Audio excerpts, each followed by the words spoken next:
ఫలాపేక్ష, సుఖలాలస, తృష్ణ ఇవి దుఃఖానికి హేతువులు. దుఃఖానికి కారణం అజ్ఞానం, అవగాహన లేకపోవడం. అంటే దుఃఖానికి, దుస్థితికి కారణం తెలుసుకొని, అర్థం చేసుకొని దానిని తొలగించుకోవాలి. దుఃఖానికి, దుస్థితికి కారణం తెలుసుకొని, అర్థం చేసుకొని దానిని తొలగించుకోవాలి. అంతవరకు విముక్తి లభించదు. అదే దుః దుఃఖోపశమన సూత్రం. మానవ హృదయ స్పందన గ్రహించడం అంటే మనసు తెలుసుకోవడం. హృదయంలోకి చూసి ప్రతిస్పందించగలిగితే వేదనలు మనం వినవచ్చు. దివ్య దృష్టి, దివ్య శ్రవణం, దూర సంచారం, ఉన్న చోటు నుంచి కదలకుండా మనోనేత్రంతో చూడటం ఇవి మూడవ జామున అందిన జ్ఞాన విశేషాలు. ఆ వెంటనే తుఫాను సమసిపోయింది. బాహ్యంగా తుఫాను జరుగుతోంది. అంతరంగంగా బుద్ధుల వారి లోపల ఒక్కొక్క జాములో ఈ ఈ ఇన్ని రకాల అనుభవాలను, అనుభూతులను ఆయన పొందుతున్నారు. ఆ వెంటనే తుఫాను సమసిపోయింది. ఆకాశం నిర్మలమై, నక్షత్రాలు, వెన్నెల, చంద్రుడు కనిపించాయి. ఇంతకాలం వేల వేల జీవాలు బందీగా ఉన్నాయి. ఇప్పుడు బందీఖాన తలుపులు తెరిచినట్లయింది సిద్ధార్థుడికి. ఆ జైలుకు కాపలా ఉన్నది ఏంటి అంటే అజ్ఞానం.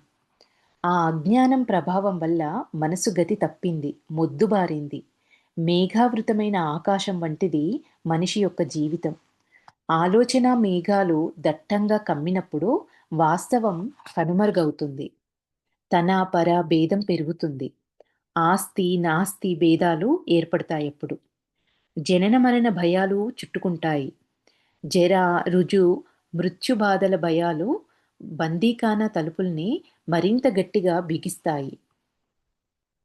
గౌతముడు స్వగతంలో అనుకున్నాడు. ఆయన మనసులో అనుకున్నారు, "ఓ అజ్ఞానమా! నీ చిరునామా ఇప్పటికి తెలియనిచ్చావా? ఎన్ని జన్మలుగా నన్ను అజ్ఞానంలో బంధించి ఉంచావు? ఇప్పుడు నీ గుట్టు రట్టయింది. నీ రహస్యం బట్టబయలైంది.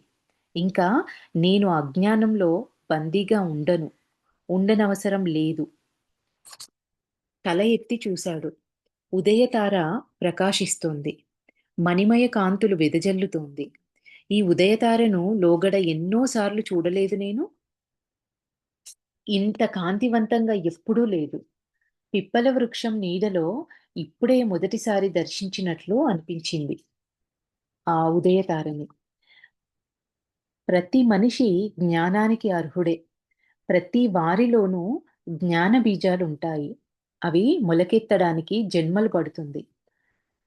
తనకు జ్ఞాన మార్గం తెలిసింది సిద్ధార్థుడికి. తనలో జ్ఞాన జ్యోతి వెలిగింది. తాను గమ్యం చేరుకున్నట్లే ఇంక. తన లక్ష్యం సిద్ధించినట్లే. తపస్సు ఫలించి మనస్సు ప్రశాంతమైంది. వినిర్మలమైంది. హృదయం తేలికపడింది. ఎన్ని సంవత్సరాల ఆవేదన, రోదన, పరివేదన, ఎన్ని ఆశలు, అపజయాలు, కష్టాలు. వెంటనే గౌతముడికి తల్లి గౌతమి, తండ్రి శుద్ధోదనుడు, యశోధర, రాహుల్, మిత్రులు మనసులోకొచ్చారు. ఇంతకాలం వారి గురించిన స్మృతే లేదు. వెంటనే కళ్ళల్లో స్వస్తి మెదిలాడు. ఇంక జ్ఞానోదయమైన వెంబటే ఇప్పుడు అందరికీ ఈ విషయాన్ని తెలియజేయడానికి వీళ్ళందరూ గుర్తొస్తున్నారు. వెంటనే కళ్ళల్లో స్వస్తి మెదిలాడు. కళ్ళు తెరిచేసరికి ఎదురుగా స్వస్తి. రాత్రి తుఫానుకు స్వామి ఏమైనాడోనని వర్షం తగ్గగానే నేను పరిగెత్తుకుని వచ్చాను అని స్వస్తి అన్నాడు. రా స్వస్తిక అని పిలిచాడు సిద్ధార్థ. స్వామి మీకేం కాలేదు కదా? ఎదురుగా వచ్చి చేతులు కట్టుకొని నిలబడ్డాడు. నాకేమవుతుంది? మీరు చాలా ఆనందంగా ఉన్నారు స్వామి ఈరోజు.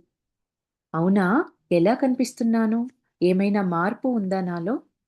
సిద్ధార్థుని వైపు ఎగాదిగా చూశాడు స్వస్తి. చెప్పలేను స్వామి. మిమ్మల్ని చూస్తుంటే భలేగా ఉంది. ఆనందంగా ఉంది. ఇప్పుడే వికసించిన పద్మంలా ఉన్నారు మీరు.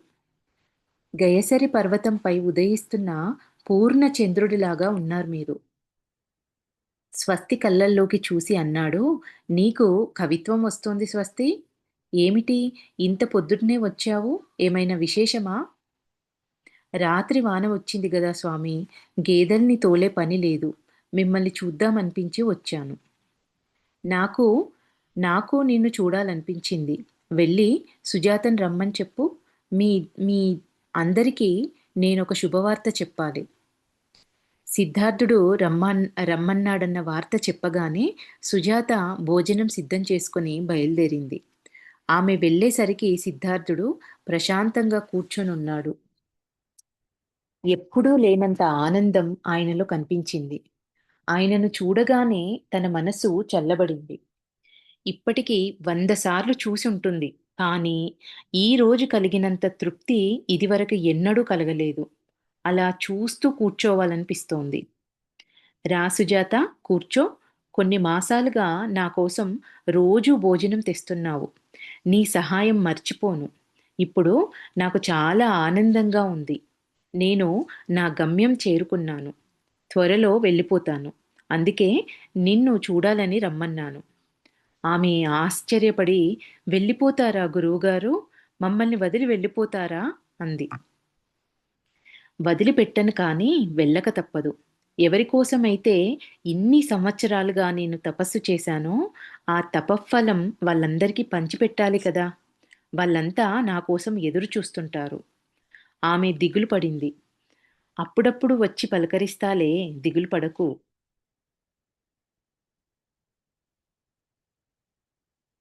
అంతలో స్వస్తి మరికొంతమంది పిల్లలతో వచ్చాడక్కడికి. సుజాత, నందబాల, భాను, సుభాష్, రూపక్ అంతా సిద్ధార్థుని చుట్టూ వలయంగా కూర్చున్నారు. సుజాత అంది, "ఈరోజు భలే మంచి రోజు. గురువుగారు సత్యాన్ని తెలుసుకున్న రోజిది. ఇంకా గురువుగారు వెళ్ళిపోతారంట. ఈలోగా వారు చెప్పే మంచి మాటలు విందాం మనమందరం." సిద్ధార్థుని వైపు తిరిగి, "మేం పిల్లలం. మాకు అర్థమయ్యేటట్లు చెప్పండి. మాకు చదువులు లేవు" అని సిద్ధార్థుల వారితో అన్నారు. ఇంకా అందరూ శ్రద్ధగా వినడం మొదలుపెట్టారంట. సిద్ధార్థుడు ఇలా చెప్పాడు, "బాలలు, మీరు పిల్లలే గాని మంచి బుద్ధిమంతులు. నేను చెప్పే విషయాలు అర్థం చేసుకోగలరు. నాది కొత్త మార్గం. చాలా సున్నితమైందిది. అందరికీ పనికొచ్చేది. అందరికీ అవసరమైంది కూడా. మీరు బత్తాయి పండు తినాలనుకున్నారు. అలా అనుకోవడంలోనే దాని రుచి మీకు తెలుస్తుంది. నోరూరుతుంది. పండు తిన్నంత సంతోషం తినాలనే ఆలోచన కలిగినప్పుడే కొంత కలుగుతుంది. అలా, అలా అనుకోవడంలోనే పండు రుచి ఉంది. తిన్న తర్వాత పూర్తి తృప్తి. పండు తినాలంటే తొక్క తీయాలి, తొనలు తీయాలి, నోట్లో పెట్టుకొని నమలాలి. తినాలి, రసం మింగాలి.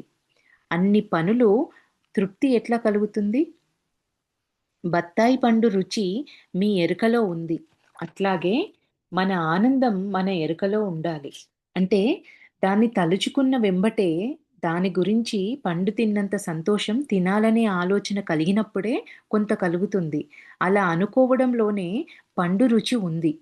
తిన్న తర్వాత దాన్ని పండుని మనము తీసుకొని స్వయంగా తీసుకొని తిన్న తర్వాత అప్పుడు మనకు పూర్తి తృప్తి లభిస్తుంది. పండు తినాలంటే చేయాల్సిన ప్రాసెస్ దాన్ని తొక్క తీయాలి, తొనలు తీయాలి, నోట్లో పెట్టుకొని నమలాలి, తినాలి, రసం మింగాలి. అన్ని పనులు కలిపితే అన్ని పనులు తృప్తి ఎట్లా కలుగుతుంది? బత్తాయి పండు రుచి మీ ఎరుకలో ఉంది. అట్లాగే మన ఆనందం అంటే ఇన్ని చేస్తే గాని తృప్తి కలగదు. కానీ ఒక్క ఇమాజినేషన్ దాన్ని తినాలన్న కోరికలోనే సగం తృప్తొచ్చేస్తుంది. మన మన ఆనందం మన ఎరుకలో ఉండాలి. కళ్ళు మూసుకొని తింటే రుచి తెలుస్తుంది కానీ తృప్తి ఉండదు. చూస్తూ తింటే రుచి తృప్తి కలుగుతాయి. అంటే ఇక్కడ ఇంకేమంటున్నారు, అలాగే మన మనస్సులోకి నిన్నటి విషయాలు లేవనుకోండి మన మనసులో, రేపటి గురించిన రేపటి గురించి ఆలోచించరనుకోండి. మన మనసులోకి నిన్నటి విషయాలు లేవనుకోండి, రేపటి గురించి ఆలోచించరనుకోండి, అప్పుడు దిగులుండదు, ఆశ ఉండదు. నిన్నటిది దిగులు, రేపటిదేమో ఆశ. ఈరోజు నిశ్చింతగా, ప్రశాంతంగా, హాయిగా గడపవచ్చు. భయముండదు, బాధుండదు, దిగులుండదు. చేసే ప్రతి పని సంకోచం లేకుండా ఎరుకతో చేస్తాము, ఆనందంగా చేస్తాము. అంటే ఇక్కడ ఏం చెప్తున్నారు? రేపటి గురించి ఆలోచించరనుకోండి. మీ మీ మనసులో నిన్నటి విషయాలు లేకుండా, రేపటి గురించిన ఆలోచనలు లేకుండా ఉన్నప్పుడు మనకు ఎట్లాంటి దిగులుండదు. ఇంకా ఆశ ఉండదు. నిన్నటి దిగులు, రేపటి ఆశ లేనప్పుడు, ఆ రోజు నిశ్చలంగా, ప్రశాంతంగా, హాయిగా గడపవచ్చు. ఈ 2 రేపటి గురించి, నిన్నటి గురించి తీసేసినప్పుడు. అంటే భవిష్యత్తు గురించిన ఆలోచనలు లేదు. గడిచిపోయిన దాని గురించిన ఆలోచనలు లేవు. భవిష్యత్తు ఆశ లేదు. గ గ గడిచిపోయిన దాని గురించి దిగులు లేదు. ఇవి 2 లేనప్పుడు మనం ఆ రోజు నిన్నటిది వదిలేసినాము. మన మున్ రేపటి రోజుది గురించిన ఆశ లేనప్పుడు, ఈరోజు మనము ప్రశాంతంగా, హాయిగా గడపవచ్చు ఈ క్షణంలో. అప్పుడు మనకు భయం ఉండదు, బాధ ఉండదు, ఎట్లాంటి దిగులు ఉండదు. చేసే ప్రతి పని సంకోచం లేకుండా ఎరుకతో చేస్తాం. ఆనందంగా చేస్తాము. అదే నేను కనిపెట్టిన సత్యం. ప్రస్తుతంలో మనం ఆనందంగా జీవించాలంటే గతాన్ని గురించి మర్చిపోవాలి. భవిష్యత్తు గురించి అసలు ఆలోచించకూడదన్నమాట. దానినే మనస్సు, ధ్యాస, ధ్యానం అనవచ్చు. అలా జీవిస్తే బావుంటుంది. అలా జీవిస్తే బావుంటుంది కదూ! సుజాత. నువ్వు చెప్పు. అలా ఎరుకతో జీవించే మనిషి తప్పులు చేస్తాడా? ఎవరినైనా కష్టపెడతాడా? తను బాధపడే అవకాశం ఉంటుందా? సుజాత అప్పుడు ఆవిడ చెప్తున్నారు, "తెలిసి ఎవరు తప్పు చెయ్యరు కదా గురుదేవా! మా అమ్మ అంటుంటుంది, ఆడపిల్ల నడక, నడవడి, మాట, మంతి సవ్యంగా ఉండాలని. మీరు అదే చెప్పారు. మనిషి ఆలోచనలు, చేసే పనులు సవ్యంగా ఉండాలని. తప్పుగా ఆలోచిస్తే, తప్పు పనులు చేస్తే కష్టాలు, బాధలు వస్తాయని. అంతేనా గురుదేవా?" సుజాత అవును సుజాత. మనం తెలివితో పనిచేయాలి. తెలివి అంటే ఎరుక. ఎరుక ఉన్నవానికి తను చేస్తున్న ఆలోచన, చేస్తున్న పని ముందే తెలుస్తుంది. ఎవరికీ కష్టం కలిగించడు.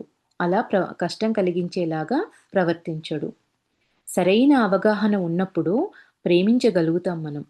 ప్రేమకు ఇష్టం కలగాలి. మీరంటే నాకిష్టం. కనుక మిమ్మల్ని నేను ప్రేమిస్తాను. ప్రేమించాలంటే మనసు తెలియాలి. హృదయంలోని మంచితనం తెలియాలి. మీరు మంచిగా జీవించండి. ఎవరికీ కష్టం కలిగించవద్దు. అందరినీ ప్రేమించండి. అందరికీ మీ ప్రేమను పంచిపెట్టండి. సుజాతన్నది, గురువుగారు, ఇలా మంచి విషయాలు చెప్పేవారిని మా భాషలో బుద్ధులంటారు. మిమ్మల్ని బుద్ధ అని అనవచ్చా? సిద్ధార్థుడు నవ్వుతూ తల ఊపాడు. పిల్లలంతా బుద్ధ, బుద్ధ అని హర్షం ప్రకటించారు. సిద్ధార్థుడన్నాడు, "గత 6 మాసాలుగా నేను ఈ చెట్టు కిందనే ధ్యానం చేశాను. ఈ చెట్టు నీడనే నాకు జ్ఞానం కలిగించింది. ఈ చెట్టు నీడనే నాకు జ్ఞానం కలిగింది. ఈ చెట్టు నీడననే నాకు జ్ఞానం కలిగింది. దానిని బోధి వృక్షమందాం." చీకటి పడే వేళకు పిల్లలందరూ వెళ్ళిపోయారక్కడ్నుంచి. బోధి వృక్షం కింద బుద్ధుడొక్కడే మిగిలాడు. మరికొంతకాలం అక్కడే ఉండదలుచుకున్నాడు గౌతముడు. 5 సంవత్సరాల కఠోర తపస్సు తర్వాత విశ్రాంతి ఇంకా ఇప్పుడు. ఇంకా తను ఆర్జించిన జ్ఞానాన్ని 10 మందికి పంచడమే పని. అందుకు ఒక పథకం వేసుకోవాలి. ముందు తన ఆలోచనల్ని ఆత్మజ్ఞానంతో నింపాలి. తనది స్వార్జిత జ్ఞానం. తానుగా తెలుసుకున్న సత్యం, ధర్మం ఇవి. ఆత్మతో సంబంధం లేని ఆత్మజ్ఞానం. స్వప్రజ్ఞ విశేషం. రోజూ నైరంజన నది స్నానాలు, తీరంలో విహారాలు, నడకలో ధ్యానమగ్నత, మాటల్లో ధ్యాన పూర్ణత, మేల్కొని ఉన్నా నిద్రపోతున్నా ధ్యానంపైనే ధ్యాస. అంతా ధ్యానమయం. తను తనువెల్ల ధ్యాన పులకింత. ముందు కపిలవస్తు వెళ్ళాలి. లక్ష్యం నెరవేరిన వెంటనే తిరిగి వస్తానని మాటిచ్చాను నేను. మమతానుబంధాలు కాకపోయినా కూడా ఇచ్చిన మాట తప్పడం మంచిది కాదు. అలాగే రాజగృహలో బింబిసారునికి మాటిచ్చాను నేను. తన తపస్సు పూర్తి కాగానే వస్తానని. ఆయన పట్ల తనకు ఇష్టం ఏర్పడింది. మంచివాడు, యువకుడు. తన 5గురు మిత్రులు జ్ఞాపకం వచ్చారు సిద్ధార్థుడికి. వారెక్కడున్నారో పాపం. తనను నమ్ముకొనొచ్చారు. అలిగి అలిగి వెళ్ళిపోయారు. ఐదుగురు యోగ్యులు. జ్ఞానార్తి కలవారు వాళ్ళు. తన పనికి పనికొస్తారు. ఎక్కడో దగ్గరలో ఏ మఠంలోనే ఉండి ఉంటారు అనుకున్నారంట. తన తపస్సు వృధా కానందుకు సంతోషంగా ఉంది. సాంప్రదాయాలన్నీ కాదని, గురువుల్ని తోసిరాజని, స్వతంత్రంగా ప్రయోగాలు చేసినందుకు మంచి ఫలితమే దక్కింది. తన హృదయమే తనకు మార్గం నిర్దేశించింది. జ్ఞాన మార్గం చూపించింది. జ్ఞానం ప్రసాదించింది. ఎవరికి వారు స్వతంత్రంగా సత్యాన్వేషణ చేయటమే ఉత్తమమైన మార్గమని తెలుసుకోగలిగాడు. ఇది సరికొత్త సత్యమే. గురువుల సేవ జీవితాంతం చేయవలసిన అవసరం లేకుండా స్వప్రజ్ఞతో సత్యావిష్కరణ చేసుకోవచ్చు తి- సత్యావిష్కరణ చేసుకోవచ్చునన్నది గొప్ప సూత్రం. సరికొత్త అనుభవం. ప్రతి మనిషి హృదయంలో ఒక కాంతి కిరణం ఉంటుంది. జ్ఞాన బీజం ఉంటుంది. ఆ బీజం వృక్షంగా ఎదిగితే విశ్వ విజ్ఞానం అందుతుంది. అదే ఆనందహేళ. రోజు పల్లె నుండి పిల్లలు వస్తుంటారు. వస్తూ వస్తూ ఏవేవో తెస్తుంటారు. వాళ్ళతో కలిసి కబుర్లు చెప్పడం తనకు తృప్తిగా ఉంది. తన బాల్యంలో ఈ ఆనందాలు పొందలేదు సిద్ధార్థులు. పసి మనసులు ఎంతో నిర్మలంగా, కల్మషరహితంగా ఉంటాయి. వారిని చుట్టూ కూర్చోపెట్టుకొని ధ్యానం నేర్పసాగాడు. ముందు ఆసనం, తర్వాత శ్వాసక్రియ, తర్వాత మనసులో ఆలోచనలు రాకుండా చేయటం. ఇలా ఒక్కొక్క మెట్టు ఎక్కిస్తున్నాడు వాళ్ళని. మెట్లు మెట్లుగా యోగం నేర్పిస్తున్నాడు. అలా చేయటం వల్ల మనసు విచారాలకు దూరం అవుతోంది. నడుస్తూ ధ్యానం చేయడం నేర్పాడు. అతిగా మాట్లాడకపోవడం వల్ల మనసు విలువ పెరుగుతోంది. మాట బరువు పెరుగుతుంది. శరీరానికి ఆరోగ్యం చేకూరుతుంది. మనసు ప్రశాంతమవుతుంది. ఇతరుల చెడు ఆలోచనల్ని సైతం పరిహరించవడం వీలవుతుంది. సుజాత స్వస్తి కలిసి సిద్ధార్థునికి కొత్త కాషాయ బట్టలు తెచ్చారు. ఆయన ధ్యానం నుంచి లేచే వరకు ఎదురుగా కూర్చొని బట్టలు బహూకరించారు. సుజాత స్నేహితురాలు బాలగుప్త స్నేహం గురించి మంచి మాటలు చెప్పమని అడిగింది. సిద్ధార్థుడు అందరినీ తన చుట్టూ కూర్చోపెట్టుకొని ఓ కథ చెప్పసాగాడు. ఇది చాలా సంవత్సరాల క్రితం జరిగిన కథ. ఒక అడవిలో ఒక జింక ఉండేది. సరస్సు పక్కన దాని నివాసం. ఆ సరస్సులో ఒక తాబేలు ఉండేది. సరస్సు పక్కన చెట్టు మీద గూడు కట్టుకొని ఒక పక్షి ఉండేది. జింక, తాబేలు, పక్షి మంచి స్నేహితులు. ఒక రోజున ఒక వేటగాడు వచ్చి జింకను పట్టుకోవడానికి వల పన్నాడు. జింక నీళ్ల కోసం సరస్సు దగ్గరికి వచ్చి వలలో చిక్కుకుంటుందని అతని ఆశ. తను అక్కడ ఉండే తనక్కడే ఉంటే జింక రాకపోవచ్చు అని, వచ్చిన తనను చూసి పారిపోవచ్చని అంచేత ఇంటికి వెళ్ళిపోయాడు. తర్వాత వచ్చి వలలో చిక్కిన జింకను పట్టుకుపోవచ్చునని ఆయన ఆశ. జింక రానే వచ్చింది. వలలో చిక్కనే చిక్కింది. తనను ఎవరైనా రక్షించమని అరిచింది. జింక అరుపులు నీళ్లలో ఉన్న తాబేలుకు, చెట్టు మీద ఉన్న పక్షికి వినిపించాయి.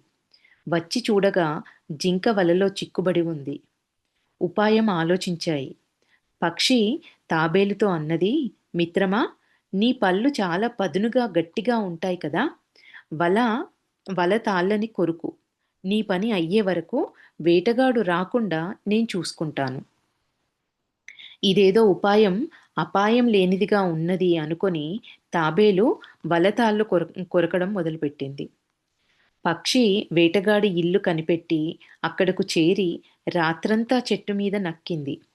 పొద్దున వేటగాడు చేతితో కత్తి, ఒక సంచి పట్టుకొని బయటకొచ్చాడు. పక్షి తిన్నగా వెళ్ళి అతని మొహం చీరింది. శకునం బాగా లేదనుకుని వేటగాడు ఇంట్లోకి వెళ్ళి కాసేపు పడుకున్నాడు.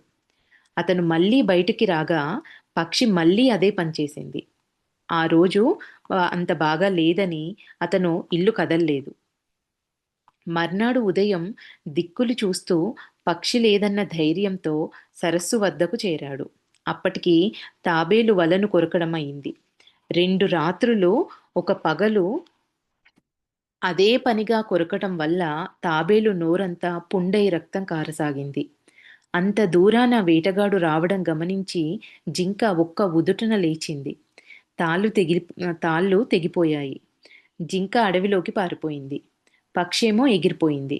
వేటగాడికి చాలా కోపంతో ఆ తాబేలును పట్టుకొని సంచిలో పెట్టి ఒక చెట్టుకు ఆ సంచిని వేలాడదీశాడు. జింకను పట్టుకోవాలని బయలుదేరాడు. పొదలమాటున నక్కి ఉన్న జింక బయటకొచ్చింది. తనను రక్షించిన తాబేలు ప్రమాదంలో చిక్కుకుంది కదా! ఇంక జింక వే వేటగాడి కంటపడుతూ తప్పించుకుంటూ అడవిలోకి దారితీసింది. అలా వేటగాడిని చాలా దూరం తీసుకుపోయింది. వేటగాడు తిరిగి సరస్సు దగ్గరకు వచ్చి సంచిని విదిలించాడు. చుట్టూ అడవిలోకెళ్ళిపోయి చాలా దూరం వెళ్ళి మళ్ళీ తిరిగొచ్చాడు గదా! అందులో తాబేలుందో లేదో అని చెప్పేసి తిరిగి వచ్చి ఆ సంచిని చూద్దామని చెప్పేసి సంచిని విదిలించేసరికి చప్పున తాబేలు కిందికి దూకి నీళ్ళలోకి జారుకుంది. పక్షి ఎగిరిపోయింది. జింక అడవిలోకి పారిపోయింది. ఇది కథ. అంతకు ముందు రోజు బాలగుప్త, జతిలిక దెబ్బలాడుకున్నారు ఇద్దరు పిల్లలు. మాట్లాడుకోవడం ఇద్దరూ మానేశారు. వారు దెబ్బలాడుకున్న విషయం సుజాతకు తెలియదు. జతిలిక ఇంటికి వెళ్ళి, అడవికి వెళ్తున్నాం వస్తావా అని అడిగింది. వచ్చిన తర్వాత జతిలిక బాలగుప్త దూరంగా కూర్చొని కోపంగా చూసుకోవడం గమనించింది. అది సిద్ధార్థుడు గమనించాడు. అందుకే సమయస్ఫూర్తిగా ఆ కథ చెప్పాడు. స్నేహితులు ఒకరికొకరు ఎలా సహాయం చేసుకుంటారు అని చెప్పేసి వాళ్ళకి సమయస్ఫూర్తిగా ఈ కథను చెప్పారంట. సిద్ధార్థునికి జ్ఞానోదయమై 7 వారాలు గడిచింది. లోకం తనని రమ్మని పిలుస్తోంది. ఇక్కడనే స్థిరపడిపోతే తన లక్ష్యం నెరవేరినట్లు కాదు. అడవి అడవి దారి వదిలి నదీ తీరంలో కొంత దూరం నడిచి లోతులేని చోట నదిని దాటి ఆవలి తీరం చేరుకున్నాడు. అక్కడొక కలవ కొలను ఉంది. అది సిద్ధార్థునికి ఎంతో ఇష్టమైన ప్రదేశం. కొలనులో రకరకాల కలువలు, పద్మాలు ఉన్నాయి.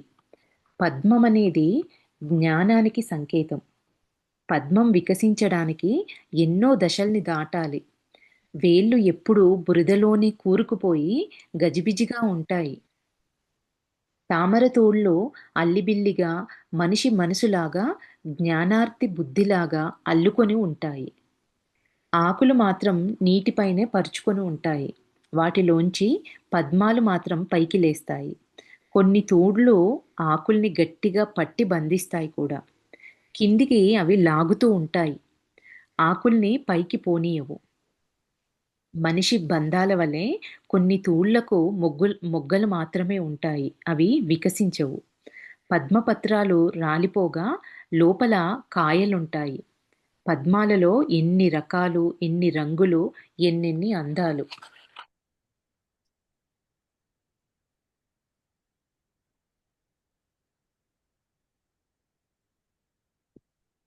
మనుషులు కూడా అంతే.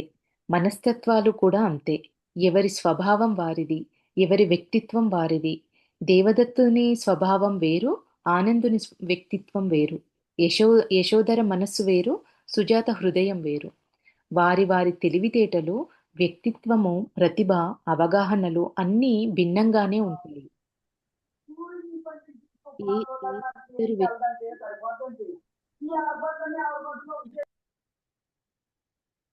ఏ ఇద్దరు వ్యక్తుల స్వభావం ఒకటిగా ఉండదు. జ్ఞానం కూడా అంతే. తాను పొందిన జ్ఞానం లాంటిది అందరూ ఒకేలా పొందలేరు. కష్టపడినప్పటికీ లేకపోవచ్చు.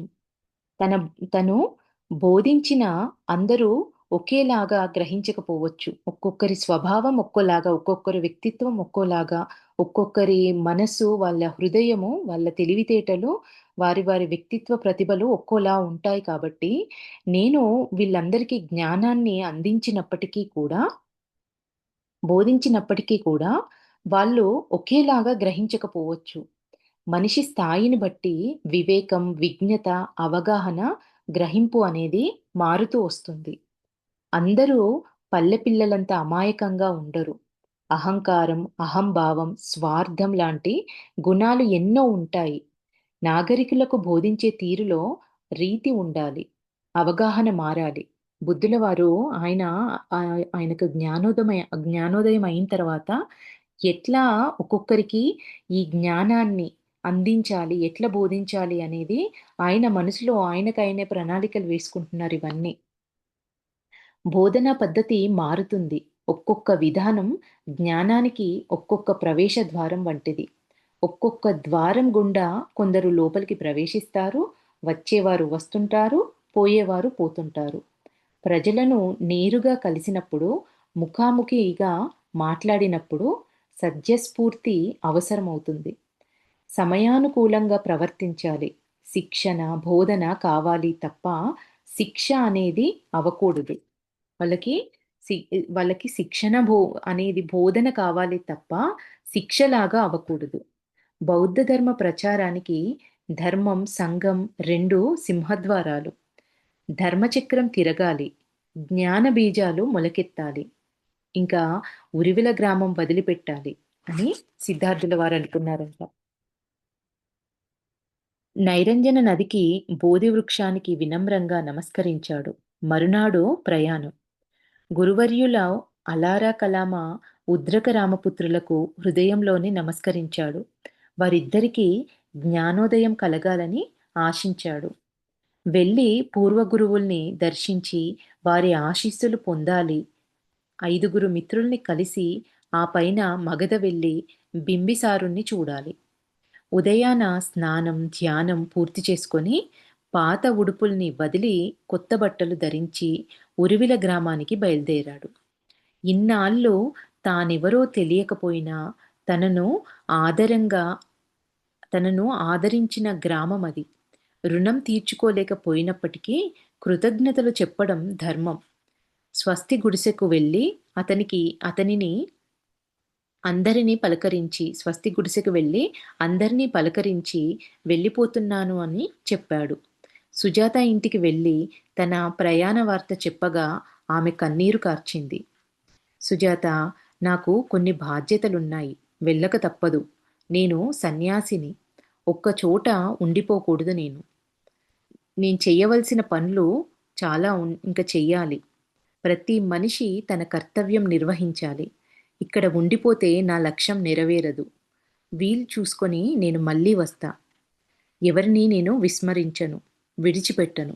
మీరు నన్ను స్మరించినంత కాలం మీరు నా స్మృతిలో కదులుతుంటారు, మెదులుతూ ఉంటారు.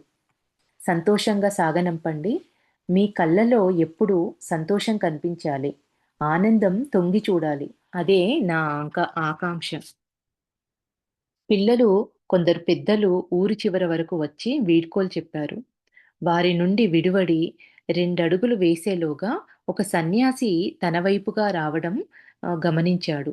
ఆయన సిద్ధార్థుని దగ్గరగా వచ్చి ఆయనలోని ప్రశాంతిని, వర్చస్సును గుర్తించి, మిత్రమా, మీరెవరు? మీ గురువెవరు? అని ప్రశ్నించాడు. అయ్యా, నా ప్రస్తుత నామం బుద్ధుడు, గౌతమ బుద్ధుడు. మా గోత్ర ఋషి గౌతమ మహర్షి. నా పూర్వనామం సిద్ధార్థుడు. అయ్యా, నా పేరు ఉపాక. ఉద్రకరామపుత్ర ఆశ్రమం నుంచి నేనొస్తున్నాను.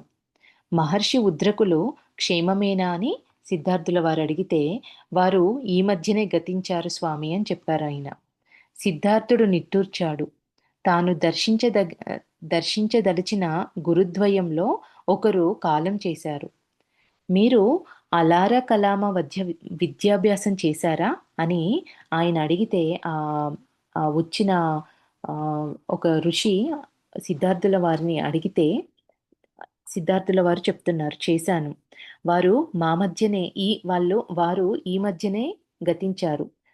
సిద్ధార్థుల వారే ఆ ఋషిని అడిగితే, అవును, నేను అలారా కలామ వారి వద్ద విద్యాభ్యాసం చేశాను. వారు ఈ మధ్యనే గతించారు అని చెప్పారు. వారి శిష్యుడు కౌండిన్య మీకు తెలుసునా? విన్నాను. కొండన్నతో పాటు మరో నలుగురిని ఉద్రక మహర్షి వద్ద నేను చూశాను. వారిప్పుడు మృగదాయి వద్ద హరిణవనంలో ఉంటున్నారు. మృగదాయి వారణాసికి సమీపంలో ఉంది.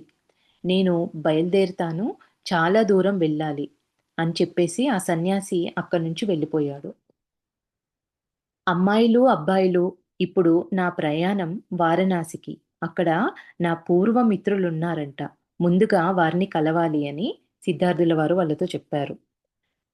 ఉత్తర దిశగా నదీ తీరం వెంట నడక సాగించాడు సిద్ధార్థుల వారు. ఆ మార్గం దూరమైన ప్రయాణం సౌకర్యంగా ఉంటుంది.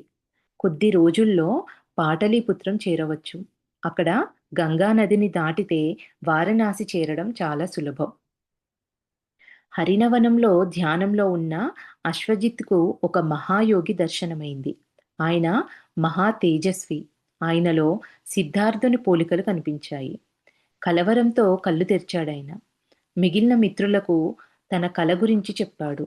నిజంగా సిద్ధార్థుడే వచ్చినా మనం ఆదరించి గౌరవించవద్దని నలుగురు నిర్ణయించుకున్నారు.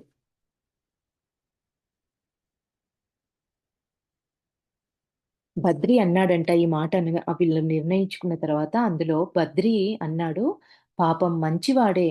సన్యాస ధర్మాలు మరిచి శుభ్రంగా తిని, తాగి ఆడపిల్లలతో ముచ్చట్లాడి పాడైనాడు" అని వాళ్ళలా మాట్లాడుతూ ఉండగా అంతలో సిద్ధార్థుడు అక్కడకు రానే వచ్చాడు.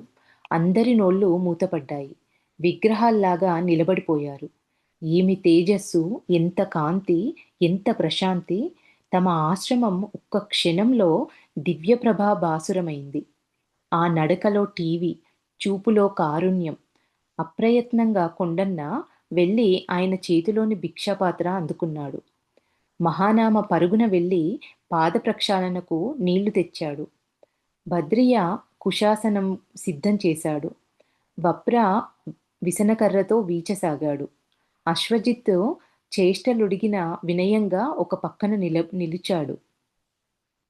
అశ్వజిత్తు చేష్టలుడిగి వినయంగా ఒక పక్కన నిలిచాడు. సిద్ధార్థుడు పాదప్రక్షాళన కావించి వచ్చి చాపపైన కూర్చున్నాడు. ఐదుగురు చుట్టూ కూర్చున్నారు. వీళ్ళు ఫస్ట్ ఏమనుకున్నారు? ఆయనొచ్చినా గూడా మనం అస్సలు మాట్లాడొద్దు ఆయనతోటి అని చెప్పేసి వీళ్ళు నిర్ణయించుకున్నారు. కానీ ఆయన యొక్క ఆ తేజస్సుకి, ఆయన ప్రశాంతతకి, ఆ శక్తికి వీళ్ళందరూ వాళ్ళకి తెలియకుండానే ఆయనకు గౌరవాన్నిచ్చేశారు. సిద్ధార్థుడు, మిత్రులారా, నా అన్వేషణ ఫలించింది. నాకొక జ్ఞాన మార్గం కనిపించింది. అశ్వజిత్ సిద్ధార్థుని మాట విశ్వసించలేకపోయాడు. మిగిలిన వారు ప్రశ్నార్థకంగా సిద్ధార్థుని వైపు చూడసాగారు. కొండన్న ధైర్యం చేసి అన్నాడు, మిత్రమా సిద్ధార్థ, నీవు ఎప్పుడో బాట తప్పావని మాకు తెలుసు. మా మాట తప్పినా, బాట తప్పినా ఒకటే కదా! సిద్ధార్థుడు ఆ మాటలకి కౌండిన్య, కొండన్న లేక కౌండిన్య 2 పేర్లు ఆయనవే అండి. కౌండిన్య నేను మాట తప్పలేదు. బాట కూడా తప్పలేదు. నా మార్గం నేను వెతుకుతున్నాను అంతే. అందరూ ఒకే బాటలో నడవాలని లేదు. నా గమ్యాన్ని నేను చేరుకున్నాను.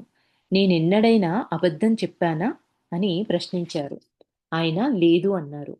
నన్ను విశ్వసించండి మిత్రులారా, మిమ్మల్ని వెతుక్కుంటూ వచ్చాను. నన్ను మీతో పంచుకోనివ్వండి. ఆలోచనల వల్ల ధర్మం నిలబడదు. జ్ఞానం కలగదు. అనుభవం కావాలి మనకి. నా జ్ఞానం అనేది అనుభవం వల్ల కలిగింది. అన్యదా కాదు. కనుక ఇది సత్యం. నేను చెప్పే విషయాలు హృదయంతో వినండి. అవలోకన ముఖ్యం. సిద్ధార్థుని మాటల్లో నిజాయితీ ఉందనిపించింది వాళ్ళకి. ఆధ్యాత్మిక గడసరితనం తెంపరితనంతో కొట్టొచ్చినట్లు కనిపిస్తోంది.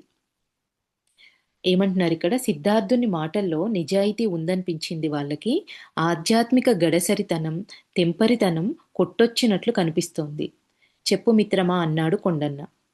సిద్ధార్థుడు చెప్పసాగాడు. మిత్రులారా, నా మార్గంలో తెలుసుకున్న నిజాలు రెండున్నాయి. ఒకటేమో భోగాలను, సుఖాలను త్యజించడం. 2 శరీర ధర్మాలను గౌరవిస్తూ సాధన చేయటం. ఏది అతి కాకూడదు. నాది మద్ నాది మధ్యమ మార్గం. ఈ మార్గంలో శాంతిని వేరుగా అన్వేషించ పని లేదు. శాంతి సాధన సులభం. అవగాహన అనేది ముఖ్యం. స్వతంత్రం, స్వేచ్ఛ అవసరం. వాటిని 8 సూత్రాలుగా విభజించాను. దీనిని అనుకూల మార్గమని ఎందుకు అన్నానంటే, ఇందులో బాధల్ని తప్పించుకోవడం ఉండదు. కాదనడం జరగదు. అయినా బాధల్ని తప్పించుకోగలడం అయినా కూడా బాధల్ని మనం తప్పించుకోగలం. దుఃఖోపశమనానికి 8 పద్ధతులున్నాయి. అవే సమ్యక్ దృష్టి, సమ్యక్ సంకల్పం, సమ్యక్ వాక్కు, సమ్యక్ కర్మ, సమ్యక్ జీవనం, సమ్యక్ కృషి, సమ్యక్ స్మృతి, సమ్యక్ సమాధి. ధ్యానం వల్ల ఏకాగ్రత కలుగుతుందని, పెరుగుతుందని మీకు తెలుసు. ఏకా ఏకాగ్ర భావన వల్ల అవగాహన కలుగుతుంది. దానిని మీరు విస్మరిస్తున్నారు. ఇంతకాలం నుంచి మీరు దానిని ఏకాగ్ర భావన వల్ల మనకి ఈ అవగాహన కలుగుతుంది. దానిని మీరు విస్మరిస్తున్నారు ఇంతకాలం. సదవగాహన వల్ల బాధలు తగ్గుతాయి. తద్వారా శాంతిని పొందవీలవుతుంది. శాంతి ఆనందానికి చివరి మెట్టు. మిత్రులారా, మరో 4 ముఖ్య విషయాలను గమనించండి. దుఃఖం, దుఃఖ కారణం, దుఃఖోపశమనం, దుఃఖోపశమన మార్గం. పుట్టడం, జీవించడం, దుఃఖమయం అనుకోవడం మొదటి కారణం. సుఖాపేక్ష, తృష్ణ రెండవ కారణం. దుఃఖానికి అసలు కారణం ఏంటి అంటే అజ్ఞానం, అవిద్య. మన దుఃఖానికి, దుస్థితికి అసలు కారణం పట్టుకొని దానిని నిర్మూలించగలగాలి. ఇక్కడ దుఃఖానికి అసలు కారణం ఏమన్నారు? అజ్ఞానము, అవిద్య అన్నారు. మన దుఃఖానికి, దుస్థితికి అసలు కారణాన్ని పట్టుకొని దాన్ని నిర్మూలించాలి, అజ్ఞానాన్ని, అవిద్యని. మూల కారణాన్ని తొలగించకపోతే దుఃఖ విముక్తి కలగదని తెలుసుకోవాలి. దుఃఖోపశమనానికి మార్గం 4వ కారణం. సిద్ధార్థుడు ఈ విషయాలు చెబుతుండగానే కొండన్న హృదయంలో ఒక మెరుపు లాంటి ఆలోచన కలిగి సత్యం సత్యం అనిపించింది హృదయంలో. సిద్ధార్థుడు చెప్పేది. అతని మొహం సంతోషంతో వెలిగింది. ఆ మార్పు గమనించిన సిద్ధార్థుడు, కౌండిన్య, నీకు అర్థమైందని నాకు అర్థమైంది. వెంటనే కొండన్న వినయంగా చేతులు జోడించి సాష్టాంగ నమస్కారం చేసి, మహాత్మా, నన్ను కరుణించండి. మీ శిష్యునిగా నన్ను స్వీకరించండి. అన్యదా శరణం నాస్తి, త్వమేవ శరణం మమ అన్నారంట. మిగిలిన నలుగురు కొండనను అనుసరించారు. సిద్ధార్థుడు అన్నాడు, మిత్రులారా, ఉరువిల గ్రామంలో విరసి విరియని మొగ్గల్లాంటి పిల్లలు నాకు బుద్ధ అని పేరు పెట్టారు. ఆ పేరు నాకు బావుంది. మీరు నన్ను ఆ పేరుతోనే పిలవండి. నన్ను నమ్మండి. 3 మాసాల సాధనలో మీరు జ్ఞానులవుతారు, బోధిసత్వులవుతారు. సిద్ధార్థుని పైన పరిపూర్ణ విశ్వాసం ఉంచి సాధన చేసి జ్ఞానం పొందిన మొదటి వ్యక్తి కొండన్న. మరో 2 నెలల వ్యవధిలో వప్ర, భద్రిక అర్హత సంపాదించారు. చివరన సిద్ధి పొందిన వారు అశ్వజిత్, మహానామ. అప్పుడు సిద్ధార్థుడు అన్నాడు, ఇప్పుడు మనం ఒక సంఘం. మనది బౌద్ధ సంఘం. ప్రేమ, కరుణ పంచడం మన కర్తవ్యం. సిద్ధార్థునికి ప్రాతకాలంలో నిద్రలేచి ధ్యానం చేసుకునే అలవాటు. తెలతెలవారుతుండగా అడవి దారంట వ్యాహాలికి వెళుతాడు. అది ధ్యానమే. నాటి ఉదయం అలా నడుస్తుండగా మసక చీకట్లో ఒక వ్యక్తి కనిపించాడు. తెలతెలవారుతుండగా అడవి దారింబట ఆయన నడవడానికి వెళ్తారు అడవిలోకి. అది కూడా ధ్యానమే అంటున్నారు. ప్రాతకాలంలోనేమో నిద్రలేచి ధ్యానం చేసుకునే అలవాటు. తర్వాత అడవిలో ఉన్న దారింబట ఆయన నడకకి వెళ్తారు.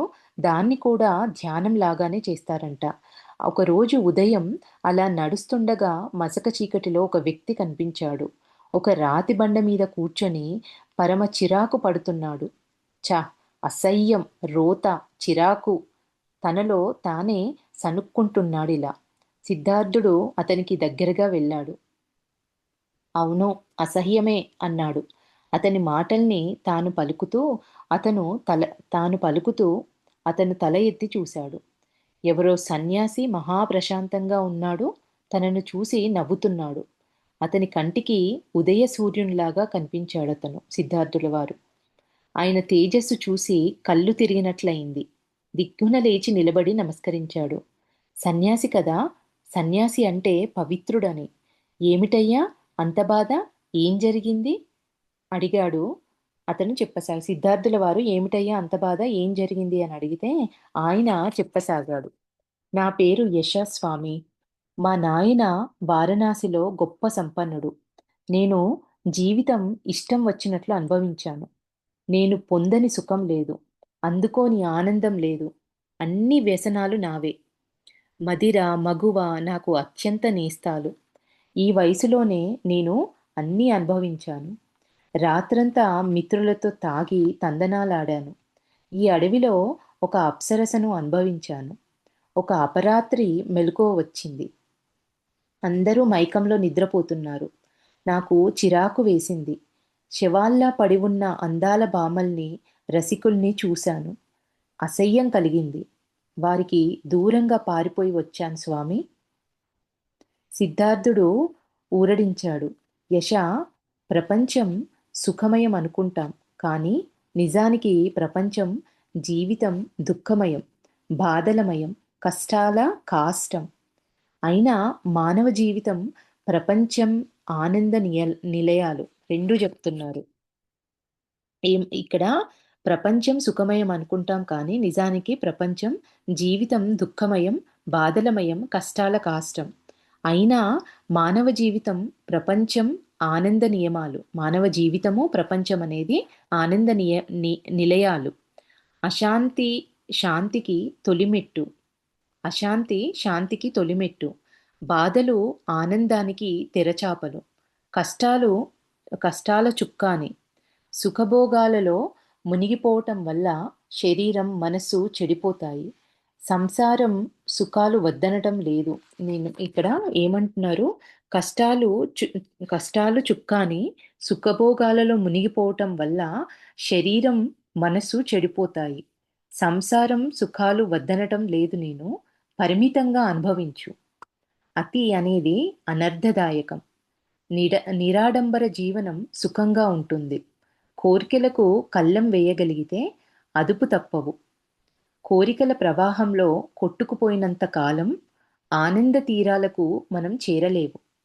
చూడు చంద్రుడు చూడు చంద్రుడు నక్షత్రాలు వెలవెలపోతున్నాయి సూర్యోదయం కాగానే. రాత్రంతా వాటిదే ఇష్టారాజ్యం. రాత్రంతా చల్లగా, ఆనందంగా, సుఖంగా ఉన్న చంద్రికలు మరిప్పుడేవి? నీలో జ్ఞాన సూర్యుడు ఉదయిస్తే ఈ సుఖాలలో సుఖం కనిపించదు. చూడగలిగిన కళ్ళుంటే ప్రపంచం అందంగానే ఉంటుంది. సభ్యంగా ప్రపంచాన్ని, ఆనందాన్ని అనుభవించలేని నీ వంటి వారికి అసహ్యం, జుగుప్స కలుగుతాయి. నేనొక ఉపాయం చెబుతాను విను. కళ్ళు మూసుకొని కూర్చొని ధ్యానం చెయ్యి ఒక 10 నిమిషాలు. అన్నీ మర్చిపోయి ధ్యానించు. ఆ తర్వాత ప్రపంచాన్ని చూడు.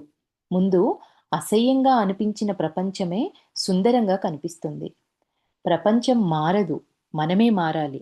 మన దృష్టిలో, అవగాహనలో మార్పు రావాలి. మన మనసు మారితే ప్రపంచం మారినట్లు. లోకం అందంగా, ఆనందంగా కనిపించింది అంటే నీ మనసులో ఆనందం నెలకొన్నది అని అర్థం. నీ ఆనందాన్ని, నీ స్వేచ్ఛను ఎవ్వరూ అపహరించలేరు, హరించలేరు. కొందరు కష్టాలు, బాధలు భరించలేక చనిపోవాలనుకుంటారు. కారణం కష్టాలు కాదు, కన్నీళ్లు కాదు, శరీరాన్ని, మనస్సును అదుపులో చేయలేకపోవడం.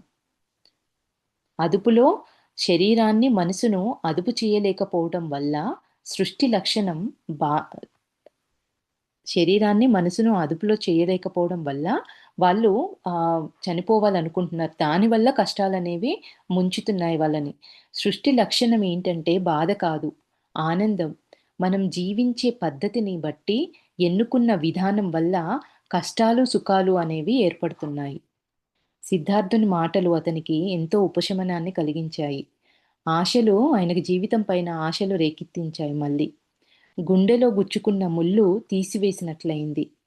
ఈయన ఎవరో మహాత్ముడు అని నిశ్చయంగా భావించాడాయన. పాదాభివందనం చేసి, నన్ను రక్షించారు మహాత్మా అన్నాడు. మా వంటి వారు నిరాడంబరంగా జీవిస్తారు. మా వద్ద డబ్బుండదు. చెట్ల కిందనో, పర్ణశాలల్లోనో, చాపలపైనో పడుకుంటాం మేము. భిక్షాటన చేస్తాం. ఏకభుక్తం. అది దొరకకపోతే నిరాహారమే. సదా ధ్యానంలో గడుపుతాం. మావలే జీవించడం నీకు సాధ్యమా? నేను కోరుకునేది అలాంటి జీవితమే మహాత్మా అని ఆయనన్నారంట ఆ వ్యక్తి. భిక్షువు అంటే సర్వసంగ పరిత్యాగి. అయినా సంఘం శ్రేయోభిలాషి. భిక్షువు అంటే సర్వసంగ పరిత్యాగి. అయినా కూడా సంఘం యొక్క శ్రేయోభిలాషి. సర్వ మానవ హితాన్ని కాంక్షిస్తాడు తను. విశ్వశాంతిని అభిలాషిస్తాడు.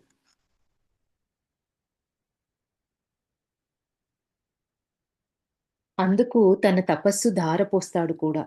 స్వార్థముండదు. తన విముక్తిని సాటి మానవుల విముక్తిని, తన విముక్తిని, సాటి మానవుల యొక్క విముక్తిని కూడా అతను కాంక్షిస్తాడు. ప్రపంచంలో బాధ, విముక్తి అభిలాషిస్తాడు. ప్రపంచంలోని బాధల విముక్తిని అభిలాషిస్తాడు.